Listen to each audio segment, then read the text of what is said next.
E aí, pessoal, vocês estão bem? Graças a Deus. Mais uma semana abençoada, né? A vida tem se tornado cada vez mais pesada com aquilo que a gente vê à nossa volta. Mas é isso que a gente deve olhar para dentro, olhar para o céu, olhar para a graça, para tantas bênçãos que o Senhor nos dá. Porque, como Paulo, né? Paulo viveu tantas lutas, tantas dores, tanto sofrimento para anunciar o Evangelho. Mas independente daquilo que estava à sua volta, ele se mantinha alegre.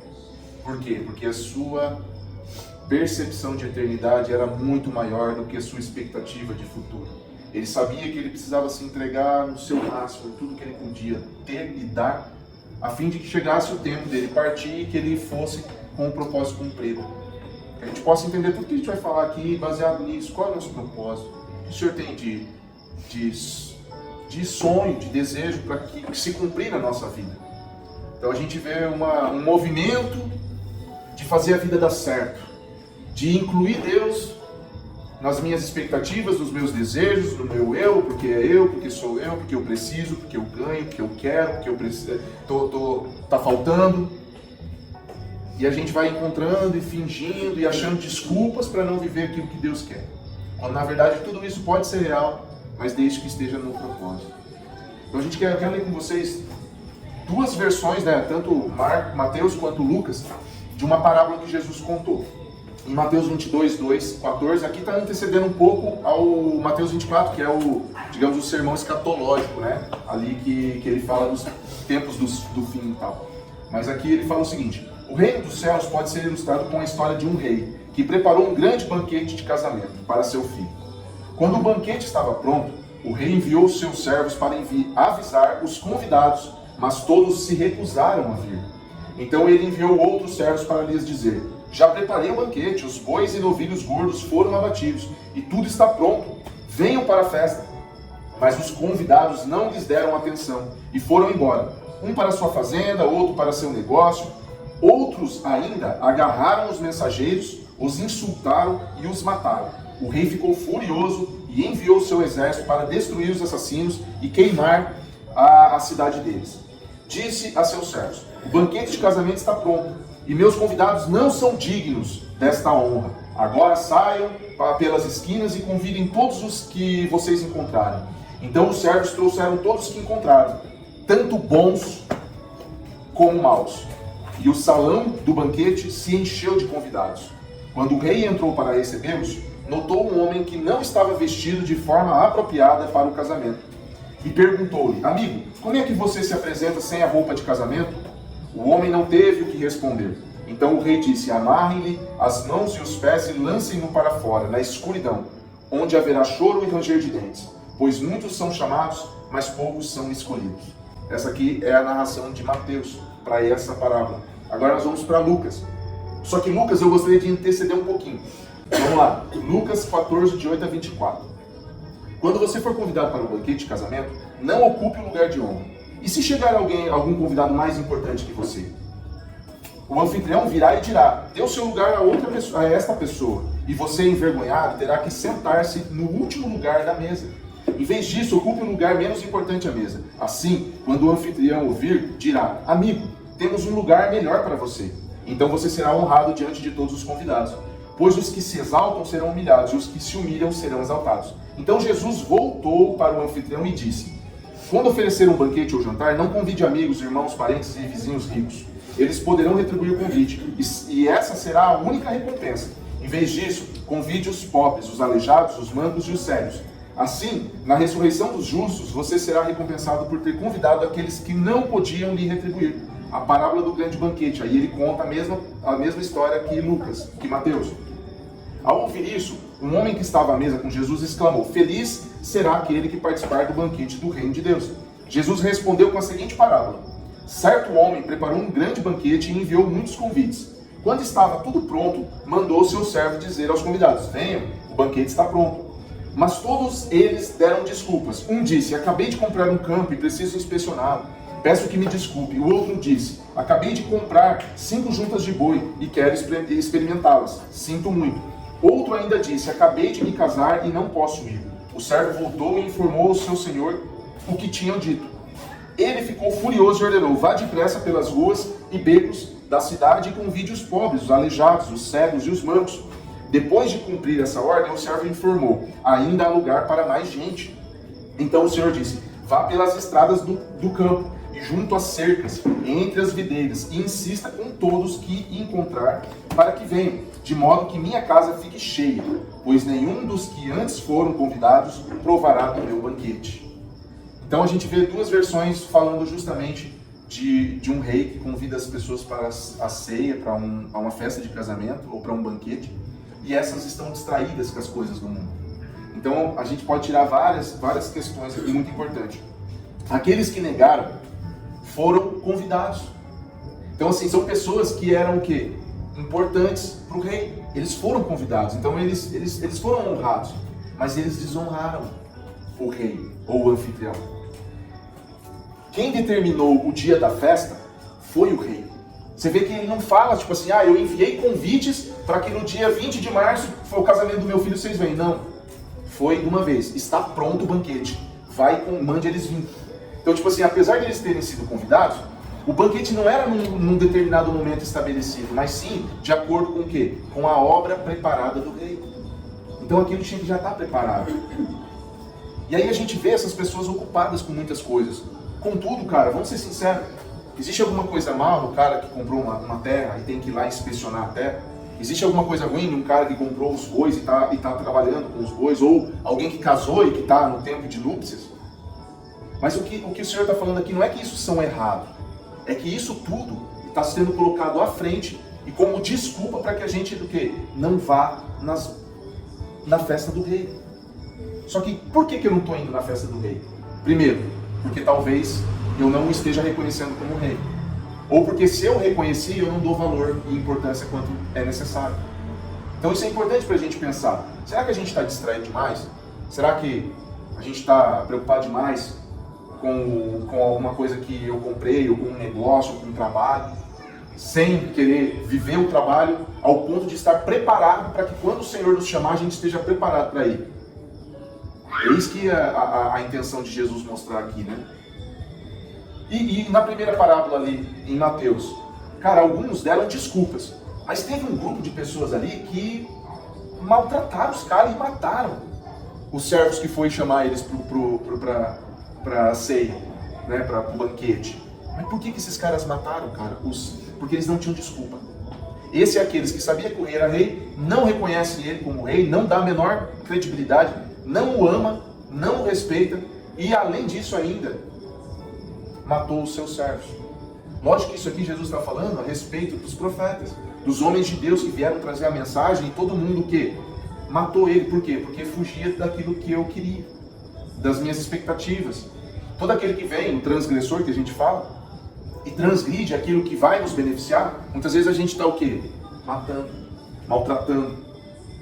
Sai daqui, você é um herege, você está indo contra a minha cultura, minha tradição, né? E a gente fixa tanto em tradição que a gente está matando os servos do rei que está vindo nos chamar para ir para o banquete. E a gente está negligenciando algo tão grandioso. Essa leitura é uma leitura para ser discutida umas 10 horas. Você vê quanto tópico tem nela? Eu gostaria de um dia ter um entendimento suficiente para poder entender 2 pontos que me chamam muita atenção nessa leitura. Primeiro, a gente já não ouviu várias pregações que quem a gente leva para a nossa mesa, para sentar na nossa mesa, e aí ele pediu para que qualquer pessoa sentasse na mesa. Então, diverge, a própria palavra diverge com a palavra, mas é óbvio que tem um entendimento daquilo, e esse entendimento eu não tenho. Não, eu vou trazer justamente esse ponto. Um dia. E a outra é, se ele mandou chamar qualquer pessoa que encontrasse pelo caminho, por que ele amarrou e jogou uma fora? Já vou entrar nisso também. Isso aí eu vou te explicar hoje. Você vai sair daqui já... Justamente, ó, ele chamou todos que estavam no caminho. Ele chamou e convidou. É interessante que ele convida bons e maus. Só que se a gente vê a tipologia disso com verdadeiramente a vida cristã, a gente vê que o evangelho, aqueles que não querem, realmente, esses já estão rebeldes, eles não estão reconhecendo Jesus Cristo como seu Senhor e Salvador. Então a gente vê que o Senhor se A graça de Cristo abrange as pessoas que estão fora, todos os bons e os maus. Por que que esse cara que estava lá na festa e não estava bem vestido? Porque uma coisa é você entrar no reino de Deus, outra coisa é você ter a vestimenta adequada que o Senhor nos pede, que é o quê? Santidade. Então a gente vê que o Senhor, sim, a graça de Cristo abrange a todos, os bons, os maus. Contudo, a gente tem alguns padrões que o Senhor coloca, que é o quê? Representando Cristo. Se a gente quer ser imagem e semelhança de Cristo, a gente vai o quê? Continuar na embriaguez? A gente vai continuar. Então, as vestimentas que ele está falando, se você for para Apocalipse, ele fala até, deixa eu pegar aqui o texto, Apocalipse 3:5. O vencedor será assim vestido de vestiduras brancas, e de modo nenhum apagarei o seu nome do livro da vida. Pelo contrário, confessarei o seu nome diante de meu Pai e diante dos seus anjos. Apocalipse 22:14. Bem-aventurados aqueles que lavam as suas vestiduras no sangue do Cordeiro, para que lhes assista o direito à árvore da vida e entrem na cidade pelas portas. Então, essa vestimenta que ele está falando desse homem que estava dentro do banquete, contudo ele não estava com as vestimentas adequadas, é porque ele não lavou as suas vestes com o sangue do Cordeiro. Ele ainda está revestido de vergonha. Por quê? Porque ele não creu que o sangue de Cristo o purificou. Essas vestimentas aqui, ele está falando do quê? Do nosso estado espiritual. Quando nós entendemos que Cristo, ele nos purifica e ele lava as nossas vestes, aí sim eu tenho o direito, no caso, eu não falo direito, mas a gente está apto a entrar no reino de Deus. Por quê? Porque o Senhor não vai permitir que entre na Nova Jerusalém os rebeldes, aqueles que não por amor não aceitaram a Jesus Cristo. Justamente por causa disso. Por que a gente está falando tanto da mesa, de receber as pessoas da mesa?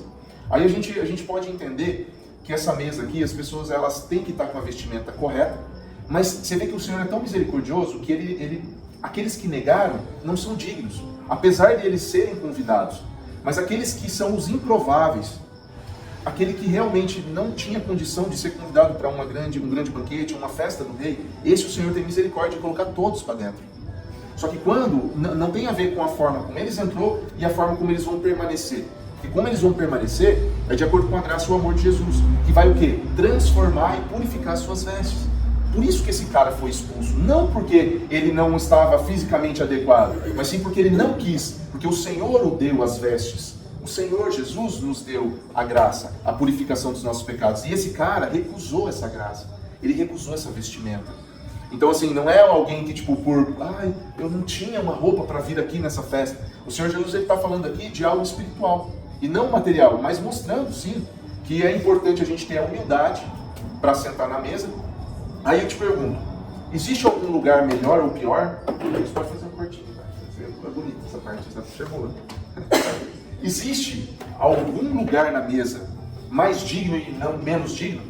O que o Senhor Jesus está falando aqui é justamente trazendo a percepção humana, uma forma literal que o homem pode entender em relação ao orgulho e à humildade. Porque o fato não é você ter o lugar certo para você na mesa, o fato é você estar na mesa. Muitas vezes a gente quer o direito de estar na mesa, mas não entende o quê? Que a mesa tem que estar em nós. Então não tem a ver com o lugar de honra ou lugar inferior, porque para Deus não existe isso. Não há acepção de pessoas. Mas o Senhor Jesus está falando o quê? Daquele que quer como direito achar que tem um lugar melhor na mesa. Esse sequer estará na mesa do Cordeiro, no banquete. Por quê? Porque ele não entendeu nada. Não tem a ver com a posição na mesa, o direito da posição. Como eu sou humilde, indifere o lugar, mas sim que eu esteja na mesa. Esse é o propósito, que eu esteja na mesa, comungando com meus irmãos. E aí a gente entende o Evangelho. Por isso que eu estava falando de galardão. Porque o galardão, ele fala o seguinte, pelas suas obras. Mas na verdade são frutos. Porque a palavra fala que as obras da carne, a carne tem obras, mas o Espírito tem fruto. Por quê? Porque o fruto multiplica. Porque o fruto ele é transformado. Espiritualmente, quando a gente fala do trigo, da azeitona e da uva, é aquilo que é moído para quê? Para trazer cura. Foi o que eu falei semana passada. Por quê? Porque o azeite e a uva eram usados para tratar feridas, antigamente. Então a gente vê uma transformação daquele que entende o seu propósito. A mesa, o que realmente é importante na mesa, é a comunhão com o irmão. O Senhor Jesus, na eternidade, nós todos seremos da mesma medida de importância para Deus. Que pai é esse que faz acepção de filho? Esse filho aqui se comportou mais. Normalmente o pai dá mais atenção para o mais problemático. Não é verdade? Por quê? Porque ele ama mais o problemático? Não. É porque ele sabe que o problemático precisa de mais atenção. Só que o Senhor Jesus está falando que cada um vai receber a sua medida exata daquilo que fez de bom ou de mal, quando ele vir. Ele está falando o quê? Não que vai ter acepção de pessoas no céu, que vai ter posições melhores, mais próximas de Deus. Não, cara, é plenitude. Plenitude da presença. Falar que Deus vai fazer acepção de pessoas lá, que uns vão estar mais próximos e outros mais longe dele, cara, isso é evangelho do inferno. É o diabo que trabalha assim. Que você tem que ser merecedor de alguma coisa. Deus, ele tem um outro propósito. Ele glorificou o seu Filho. Senhor Jesus Cristo está sentado no trono à sua direita. Ele é a nossa referência, para que a gente possa se tornar como Ele. É muito bonito isso, é lindo, é simples, mas a gente começa a complicar, né? Vemos aqui já em Mateus, né? Os convidados não são dignos. Quem são os convidados? Interessante que ele fala, aqueles que eu já mandei um convite, aqueles que eu tinha escolhido para vir no banquete, esses não me recusaram. Por quê? Porque eles não são dignos. E, gente, se a gente olhar para as Escrituras, são os religiosos. Por quê? Porque eles estavam mais preocupados com a estrutura, com aquilo que a gente fazia para os outros verem, do que propriamente com o Evangelho de Cristo e com as bodas do Cordeiro. Eles se preocuparam com o quê? Com o futuro. E perderam vista da eternidade.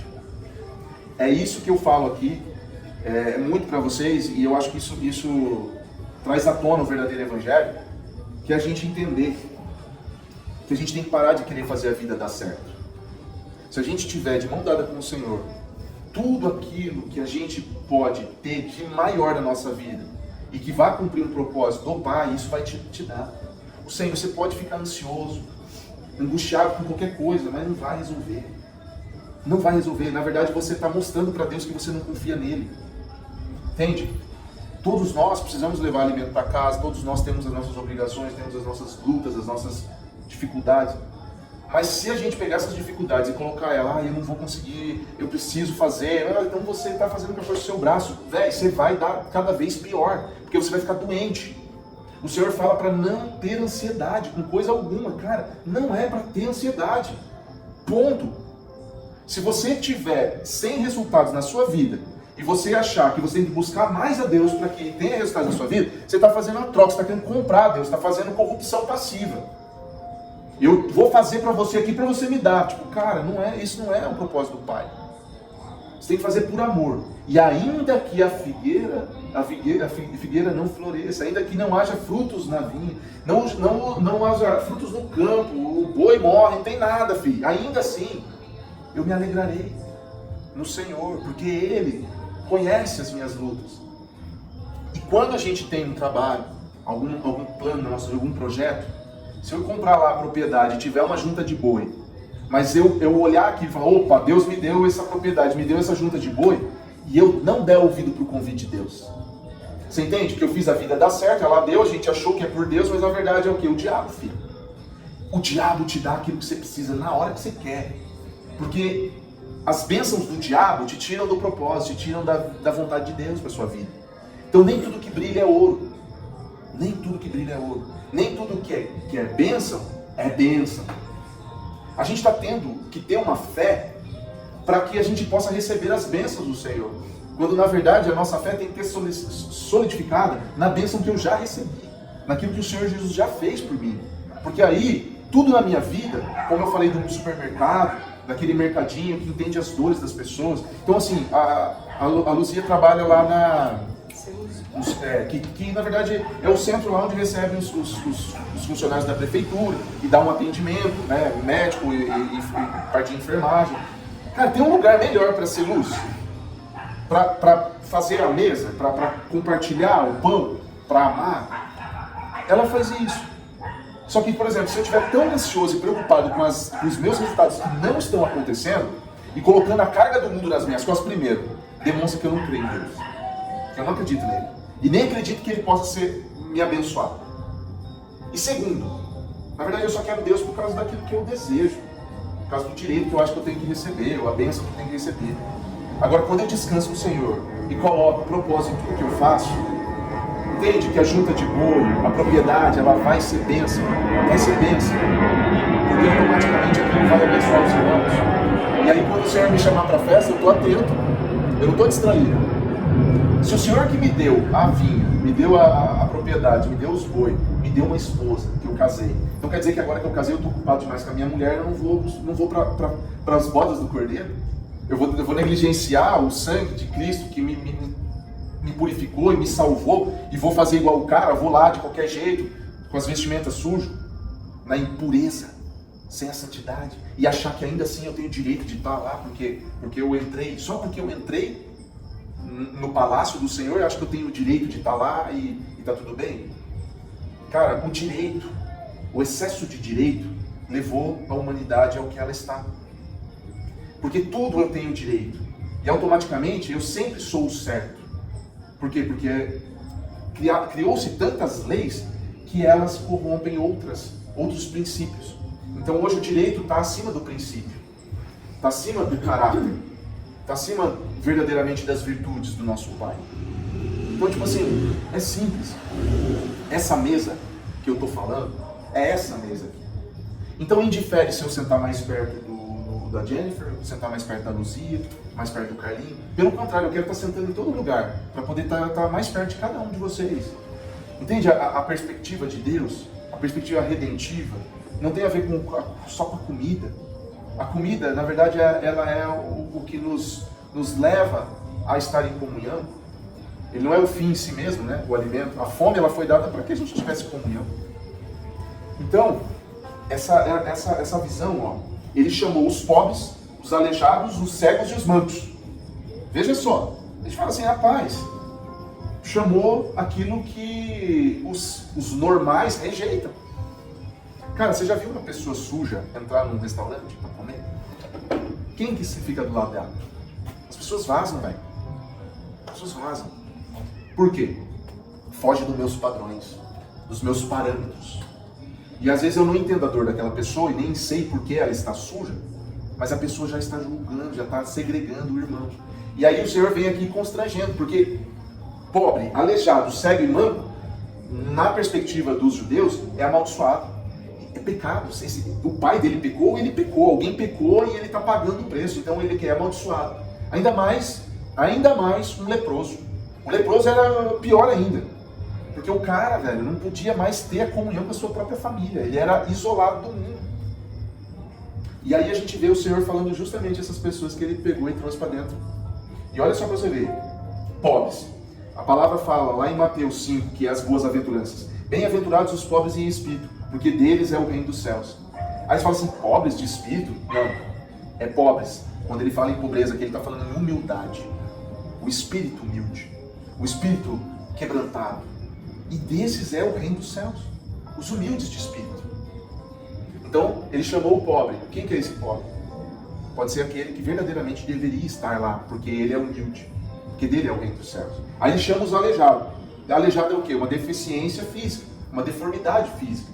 Aí a palavra fala, e se a sua mão direita leva você a tropeçar, corte e jogue fora, pois é preferível você perder uma parte do seu corpo do que o corpo inteiro ir para o inferno.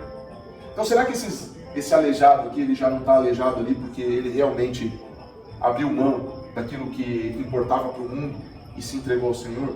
Aí ele fala dos cegos, se o seu olho direito leva você a tropeçar, arranque e jogue fora, pois é preferível você perder uma parte do seu corpo do que ter o corpo inteiro lançado no inferno. Então esse cego aqui, pode ser o cego aí, teve um cego que Jesus curou, os seus discípulos falaram assim, Senhor, ele é cego por causa do pecado dele ou por causa do pecado do pai dele? Assim, nenhum dos dois. Ele é cego porque a cegueira dele vai glorificar o Senhor. E aí ele cura o cego. Mas Jesus, se ele fosse resolutivo, ele não teria curado toda a cegueira da humanidade? E não existiria mais cegueira? Por que Jesus purificou 10 leprosos e não falou assim, acaba a lepra do mundo? E acabasse a lepra em todo mundo? Porque até a doença, ela tem um propósito. Aí a gente fala assim, nossa, mas isso é cruel. Não sei.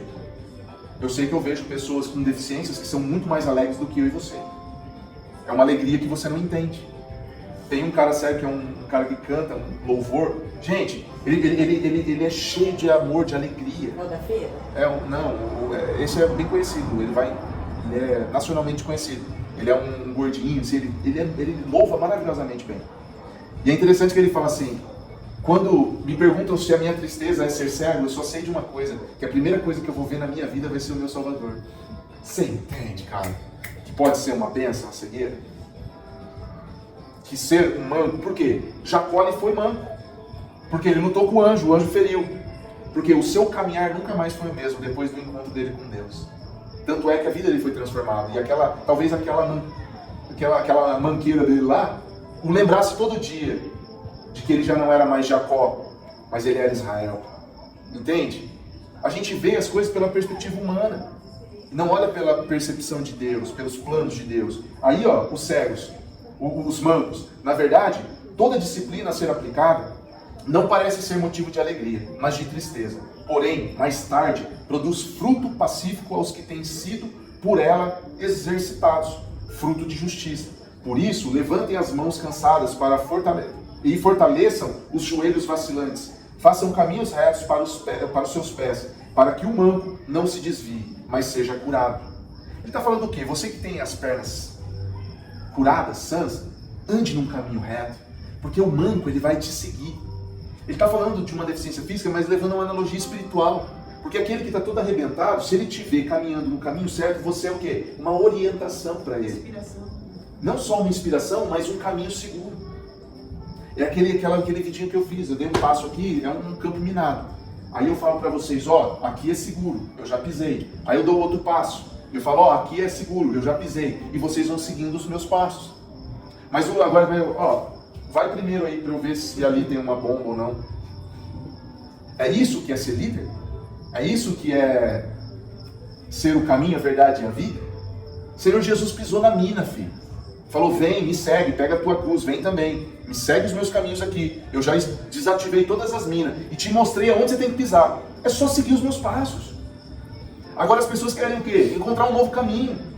Querem encontrar uma terceira via. Cara, não vai funcionar. O evangelho é simples. É amor, é comunhão, é relação. Se não tiver relacionamento, por que Jesus veio, filho? Morreu na cruz. Foi para fazer a sua vida melhor, para te dar carro, casa. Para com essa babaquice. Cara, valorize, seja grato por aquilo que você já tem. E coloque tudo que você tem no propósito. Porque se você colocar tudo que está no propósito, cara, Deus vai multiplicar porque Ele sabe que você vai colocar no propósito. Mas se você não é fiel no pouco, como que Ele vai te dar um muito? Ainda que as suas intenções sejam boas. Mas você pode estar sinceramente errado. Entende? Nosso coração tem que estar direcionado para uma verdade só. Eu fui alcançado pelo Senhor Jesus, para que Ele manifestasse em mim o seu reino, para que eu fosse governado pelo meu Pai, para que aí o ministério da reconciliação habite em mim, porque eu fui reconciliado. E assim eu ensino meus irmãos a novamente voltar ao caminho. Gente, tem uma coisa que vai matar a gente, é a culpa. A culpa é terrível. Muitos querem estar na mesa, ter um lugar à mesa, e não querem ter a mesa em si. Querem o direito, mas sinceramente, eles não querem a responsabilidade de ser anfitrião. Não quer. Ele acredita o quê? Ele quer ir comer, filho. Ele quer se beneficiar, quer matar a sua fome. Quer consumir. Sabe o que é isso? É bicho. Só vive pelos seus próprios, pelo irracional, pelo desejo natural. Cachorro, filho, ele quer comer e reproduzir. Leão quer comer e reproduzir. Nós estamos numa geração que é isso, cara. Se você olhar espiritualmente, ele acredita que tem que ser beneficiado e tem que trazer a paz de Cristo para si. Eu quero Jesus, o Senhor, mas eu quero, na verdade, o quê? Me sentir bem.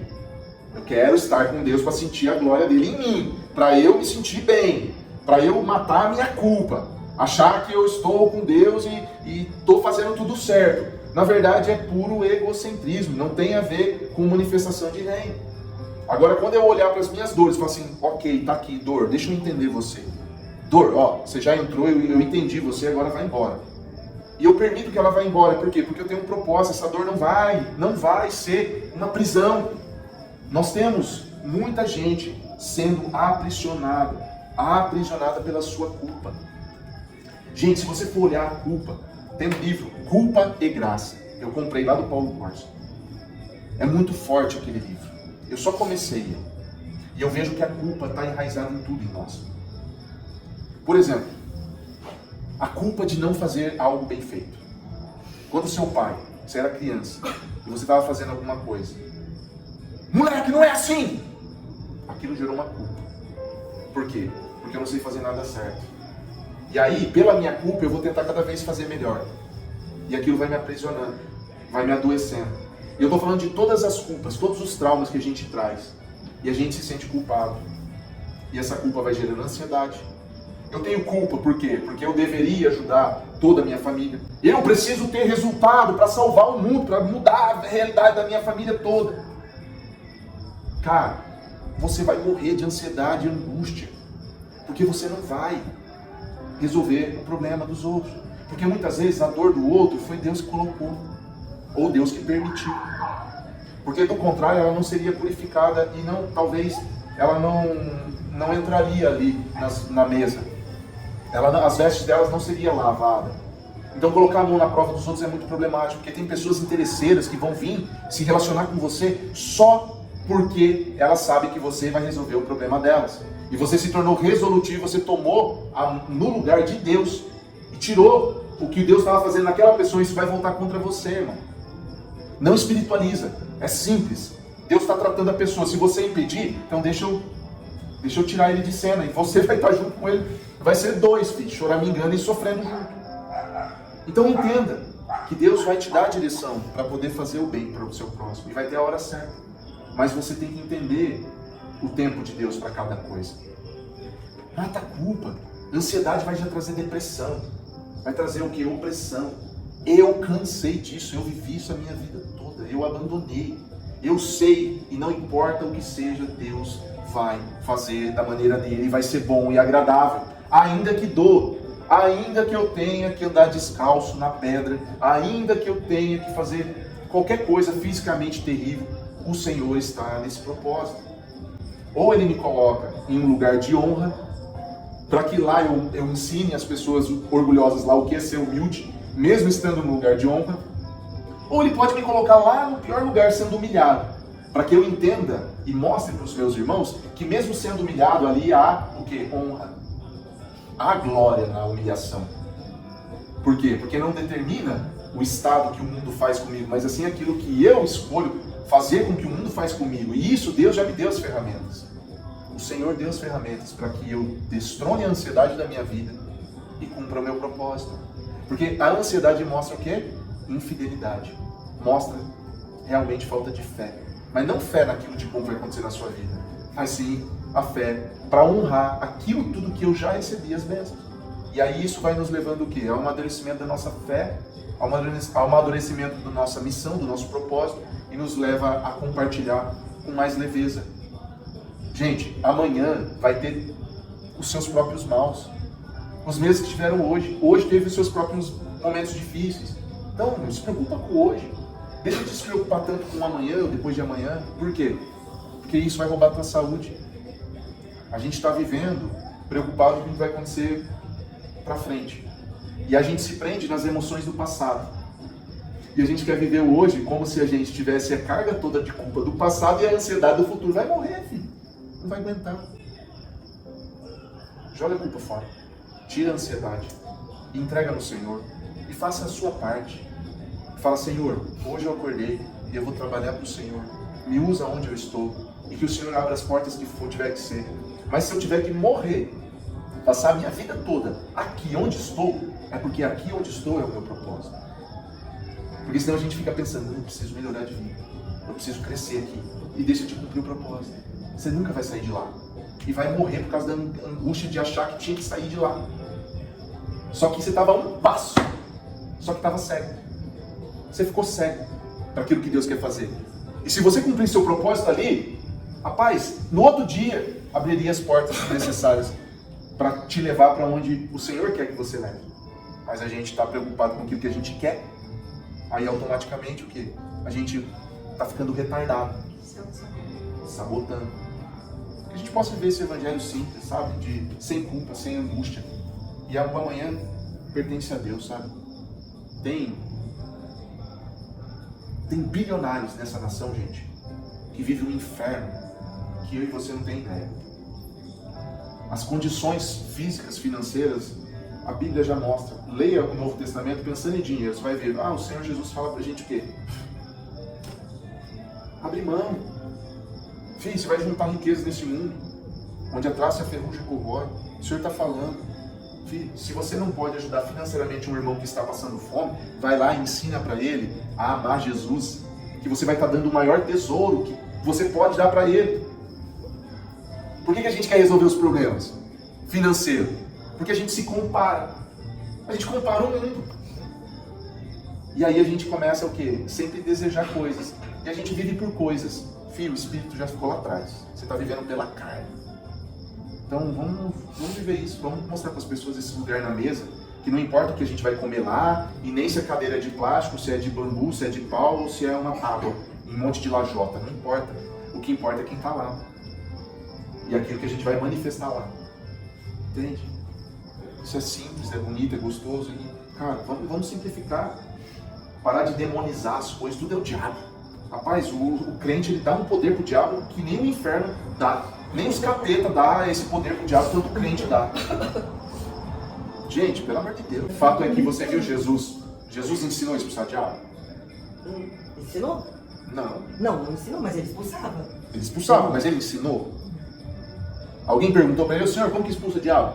Através da fé, jejum e oração. Não, isso aí na verdade, eles não conseguiram expulsar o demônio do filho da mulher. Aí o Senhor chegou e falou assim, homens de pequena fé, até quando estarei com vocês? Foi lá e expulsou. Depois eles perguntaram, Senhor, por que nós não expulsamos?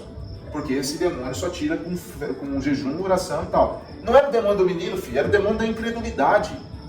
Você lê ali, ele está falando, ele está criticando a incredulidade deles. Porque foi a incredulidade deles que não deu, porque era uma legião. Não importa se é legião, se é um, se é... Não importa o tamanho do diabo. Você tem a luz do Espírito Santo. O Espírito Santo não é suficientemente grande para qualquer tipo de diabo. Entende? Na verdade é o seguinte, a gente ora por quê? Porque a única coisa que Jesus ensinou literal foi o quê? A orar. O Senhor nos ensina a orar. Por quê? Porque a oração, ela nos leva à fé. Ela nos leva a um relacionamento com o Pai. E quando você tem relacionamento com o Pai, a sua vida é transformada. Você não tem legalidade. Você vive em santidade. A santidade vai aumentando o seu amor por Jesus. Cara, você não precisa nem brigar com o diabo. Rapaz, se tem um lugar para manifestar o diabo, é aqui no nosso meio mesmo. Nós somos irmão. Por exemplo, Se manifestar o diabo na igreja. um irmão que manifestou o diabo lá, na igreja, toda a congregação vai falar mal do cara. Mas por quê? Por quê? Porque manifestou o diabo. Porque se ele manifestou o diabo é porque ele não é um bom cristão. Porque ele está em pecado, porque é isso, porque é aquilo. E se tem um lugar onde a gente deveria ter realmente o cuidado de manifestar o diabo e expulsar o diabo e ajudar esse irmão na sua dificuldade, é na mesa. Agora, na verdade, lá existe o quê? Um medo gigantesco de que o diabo se manifeste em mim. Por quê? Porque é reputação. Então, assim, esse é o nosso problema como irmão. A gente está dando mais importância para o pecado das pessoas, para o diabo manifestando na vida dela, do que verdadeiramente sendo redentivo com ela, para que ela seja liberta. Entende? Você entendeu o que eu estou falando? Agora eu entendi. Muito mais culpa, acusação. Gente, vamos ser sinceros. Abaixa a guarda um pouquinho para você ver se o diabo não entra em você e nós vamos ter que expulsar. Quer dizer que você é o filho do inferno? Quer dizer que você não está salvo? Vamos ser sinceros, gente. A gente está dando muito poder pro diabo. Onde a luz chega, o diabo dissipa. Eu já vi um monte de testemunho de feiticeiro aí. A gente vai lá para matar a pessoa, quando olha, tem um anjo lá. Um anjo, uma luz. Os diabos falam, vamos embora, não dá para nós. Mas nós temos um monte aqui. Não, rapaz, vamos embora. Porque o poder do Senhor Jesus, irmão, Deus faz isso. Mas a gente tem que olhar o irmão com mais amor, gente. Parar de olhar no pecado, na dificuldade dele. E ser luz. Só que aí, de verdade, para todos nós aqui, né? Principalmente os nossos familiares que não entenderam. Muitas vezes eles não estão querendo ir para a mesa. Porque eles não conhecem o Pai. Porque eles estão achando que a mesa é para outro propósito. Ou porque ele não está vendo Deus em nós. Se ele não vê irmão em nós, por que ele vai querer sentar com a gente? Então será que a gente não está sendo um mau irmão? E a gente não está representando bem o nosso Senhor? Que a gente possa entender isso. E é no amor, é na oração. Né? A gente está aqui para orar pelos nossos irmãos. Eu quero pedir para todos nós, agora a gente vai desligar a câmera ali. E tem algumas coisas pontuais que nós precisamos orar agora, levantar clamor ao Senhor, como irmãos que amam,